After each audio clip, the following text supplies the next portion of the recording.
All right, so the next in our series on practice tools, this is our How to Practice series, we're talking about the 3 times perfect rule. And the idea here is that you've taken some kind of musical challenge, maybe it's a note reading difficulty, maybe it's playing high, maybe it's playing fast, maybe it's slurring on the trombone, any of these things that can present real difficulties for playing the music beautifully and accurately. And we need a system for kind of building this up so that we can play it fluently and confidently over and over and over again. So I've got a piece, in particular I've got one line of this jazz tune that I need to perform next week. It is a line that challenges me because I have to use a lot of alternate positions on the trombone. I have to have clear tonguing in kind of awkward positions and hopefully play it in tune as well. There's a lot going on in this line. I could break it down to an even smaller section. Instead of tackling the whole line in one go, I could break it down, as I already did last night for a few minutes, I could break it down to half a bar, 1 whole bar, 2 whole bars, write in some hints. So at the moment I've already got it to the point where I can play the whole line super slow, like in our traffic lights, but now I need to build it back up and not lose the clarity. So I'm going to start slowly, I'm going to play through this, and let's see if we can build this up. Each time I do it, I'm going to be either extending the phrase, as I did last night, or building up the tempo, or ensuring that I'm putting in the articulation it needs, the tonguing. Here's the phrase, super slow.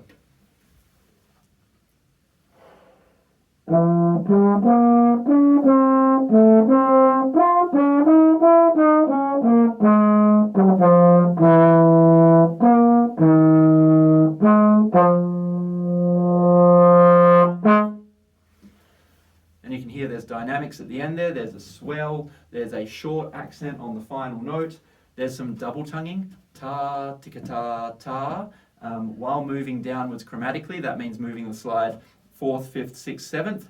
Getting that clean is tricky. So I'm not going to speed it up yet, I'm going to try it one more time, trying to maintain clear tonguing on all those notes.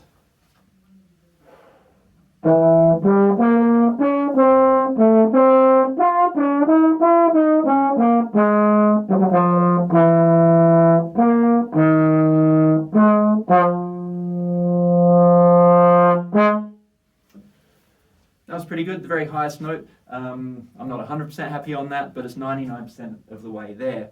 That's after 2 practice sessions using the traffic lights and using the breaking it down and building it up process that we're doing now.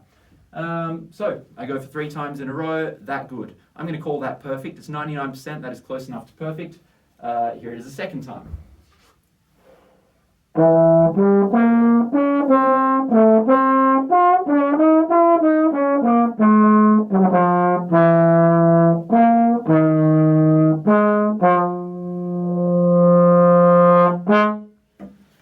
That one wasn't so good, so I have to go back to 1. The double tonguing, ta, tika, ta, right before that was a bit sloppy.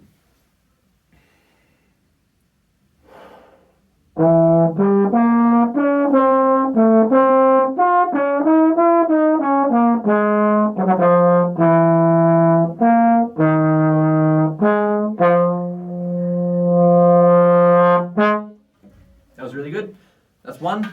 Going for 2. I'm just going to speed it up a little bit because I've chosen a longer section. Normally you would keep it slow and you'd be working on a smaller phrase.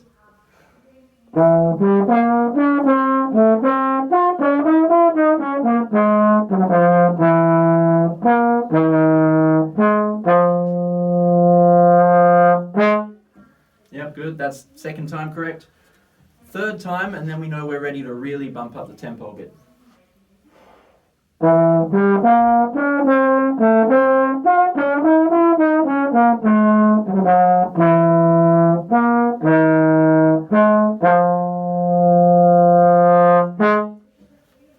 Sadly, that one wasn't a pass because the tuning in the middle there with the odd positions was out of tune, so we're going to try it again. Back to 1.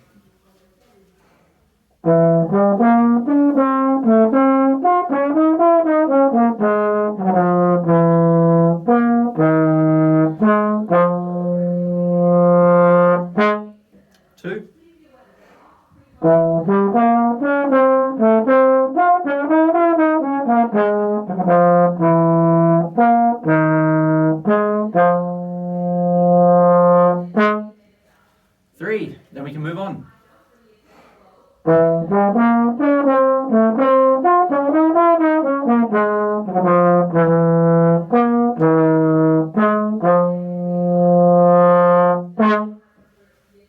Now we're going to call that a success. The last note tonguing wasn't super clear, but hey, 99% for our purposes is close enough. Then the next step would be to put back in any articulation that you took out to simplify it. For example, if there were staccato notes or slurs or accents that you were leaving out, you would put them back in. If you had brought the phrase down to, say, a 3 or 4 note section, or even just a single bar, you would extend it out. You would pick one of these based on what you think is going to be most useful to you. In my case, I need to be able to play it fast, so I'm going to bump the tempo up another step. I imagine the tune in my head. Oh, 1, 2, 3.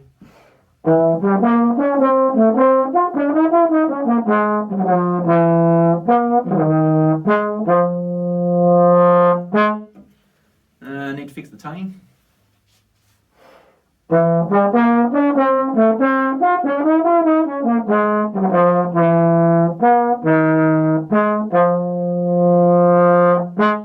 was nearly 100%, that's fine, we'll call that 1.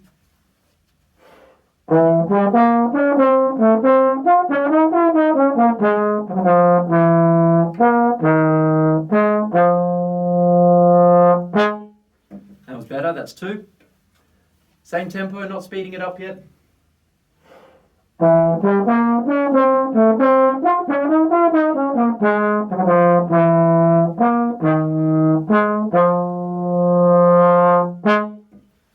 So in the course of maybe 5 minutes, I've gone from being able to play it mostly correctly at a slower tempo, and I've built it up significantly in terms of the speed.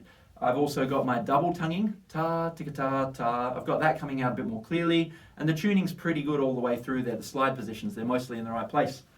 All right, just to test myself, I'm going to bump it up again, and you would keep doing this. If your goal was speed, you would keep doing this until you kind of hit your threshold, your green light speed, as we call it in the traffic lights. If your goal was high notes, if your goal was correct fingerings for a new flat or sharp note, then you wouldn't be worried about speed. You would be focusing on accurately hitting whatever it was that was causing you difficulty. I'm worried about speed though.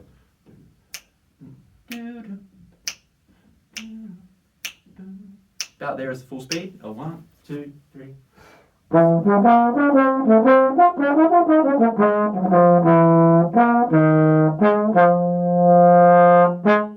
Mostly there, that doesn't count, try it again. 1, 2, 3.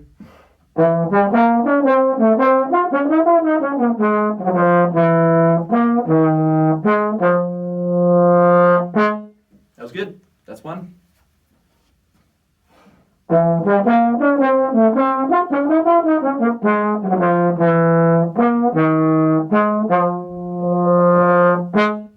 That's 2, same tempo. 1, 2.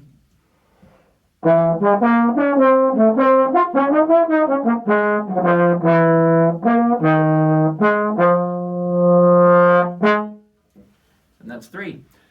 So, with maybe 5 minutes spent on this last night, breaking it down into a small 4 or 5 note pattern and building up, writing in some hints, and then another 10 minutes today using this strategy, I've got it up to the full speed. It's pretty reliable. It's reliable enough that within the context of a whole jazz band, no one's going to notice if I'm slightly out of tune on one of those quick notes or if the articulation falls away. It's good enough, and that's what we're after here.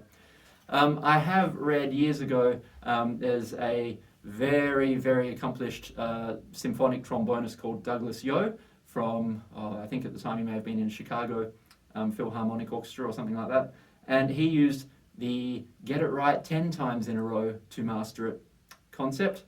I'm happy with 3. For the purposes of making progress and for identifying what you need to improve on and being able to work on it day after day after day, 10 would be amazing, but I don't have the concentration to get it right 10 times in a row straight away, or even after a couple of days.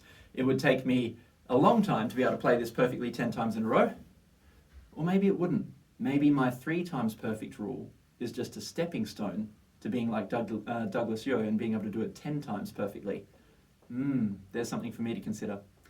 Even the professionals will come away from performances feeling like there were mistakes or there were things they could improve on. The difference between Douglas Yeo, who can play things 10 times in a row perfectly, and the mistakes that I make, being able to play these things maybe 3 times in a row perfectly at that speed at the moment, and the mistakes that you would make, where 3 times in a row perfectly is still very difficult because there are so many challenges in learning one of these instruments.